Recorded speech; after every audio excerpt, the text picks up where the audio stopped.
Yo, Chuck.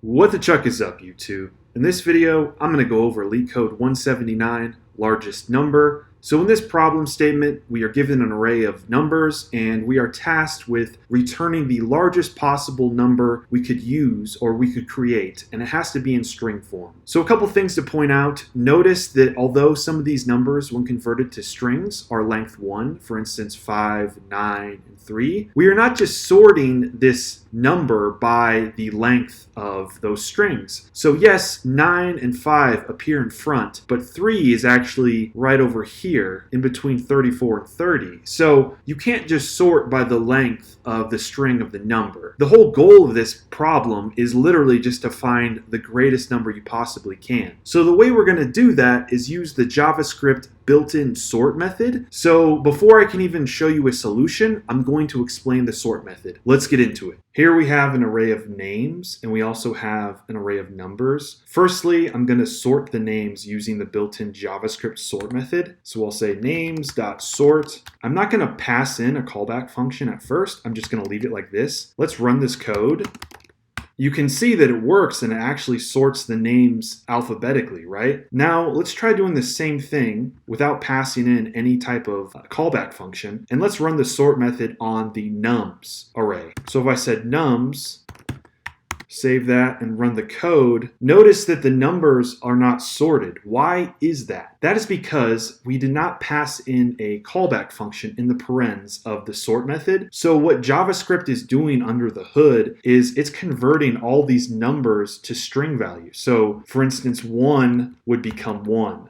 2 would become 2, for instance. And then it's doing some type of subtraction of those numbers and their UTF-16 values to determine where to place all these numbers, all right? So if I look online, there's actually a UTF table you can find right here that tells you the numeric value of UTF string values. So for instance, 0 would have a value of 48, 9 would have a value of 57, a less than sign would have a value of 60, etc., etc. So that pretty much tells you how JavaScript under the hood is making these comparisons of these string values that were originally numbers. So to fix that, we need to pass in a callback function. So I'm going to say A and B is my parameters. This is going to allow me to compare adjacent elements and then sort my array of numbers. So from here, I'm just going to return A minus B. Let's see what happens when I run this code.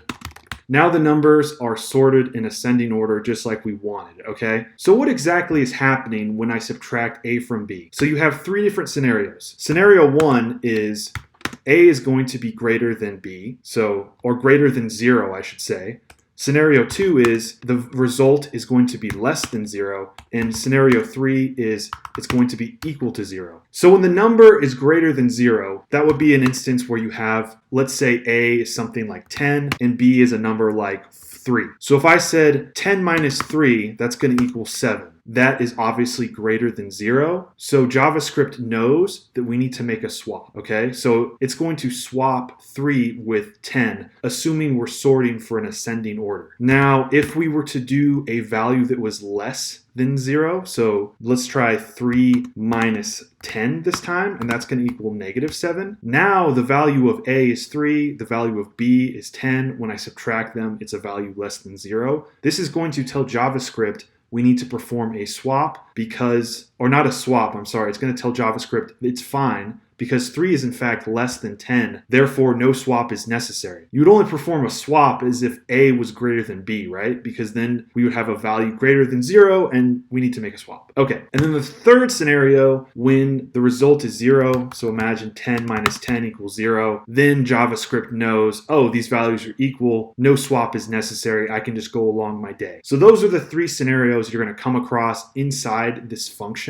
when you return A minus B or B minus A, for instance. So we need to keep that in mind when we're solving this problem because it's going to be very relevant. Okay, let's start solving the problem. So you can see I've just copy and pasted the largest number function. I'm calling the function in a console log and I'm passing in the first test case, and our test case should end up with a result like this. So let's just return the numbers array, run this code, and it looks like it's firing and everything is good. So how are we going to do this at the start? So the first thing I want to do is actually change all these individual numbers to string values. So I'm going to say nums equals nums.map. And recall that a map function does not mutate an array. That's why I'm saying nums equals nums.map. And the map function is going to go over every value and do some type of change to it that I desire. So I'm going to use a argument or a parameter of I, use the arrow function syntax, and say I is going to be a string. So every item I want to be a string, and then let's return nums so I can show you that. Now we have every value as a string. Excellent. So the only thing I really need to do is just sort the numbers using that built-in sort method that JavaScript has. So I can actually append that on the end here. I'll say .sort. And just like I said, we need to use a helper method or a callback function. So I'm going to make that right here. I'll use A and B. Use the arrow syntax again. Because this is going to be greater than one line, I'm going to use these brackets, and then I'm just going to return so I have space to write stuff. So the logic of this problem is you're trying to find the greatest combination basically of numbers to create this insanely large number. So what you want to do is do an if statement. If A plus B is greater than B plus A, return -1. So what this statement is saying, if A plus B is greater than B plus A, return -1. In other words, if this is negative, keep A and B as the value, right? That's the correct order. But if this returns positive, then a different case needs to happen. We're just going to return 1. So when it returns 1, a swap of these is going to take place. So if we were to return 1, then B plus A would actually be in this spot. But if it returns -1, A plus B is in the correct position. So now if I run this code, you can see we have the shell of our answer, which is pretty easy, honestly. And JavaScript is doing everything for us with our built-in sort method and the callback function we provided. Now I can just return nums.join, basically concatenate everything to a string. And if I run that, we get our answer, which matches this output. So that's good. We have one edge case in this problem we have to account for, and that is when you have an array of numbers that are 0. So if I had a bunch of zeros like this, imagine I have a bunch of zeros. And if I was to run this code, it would return an answer like this. But we know since zeros, when you add them together, it should just be 0. We have to do this edge case here. So this isn't too bad to fix. I can say if nums.every, and what every checks for, it's a method just like map is a method, but it's going to check every item and basically say if they're all the same value. So I'm going to say if every item, use the arrow method or arrow again, and then I'm going to say if every item is equal to 0, just return 0 as a string form. Okay? And that's all we have to do for that edge case. Pretty simple. Let's run the code in Leetcode.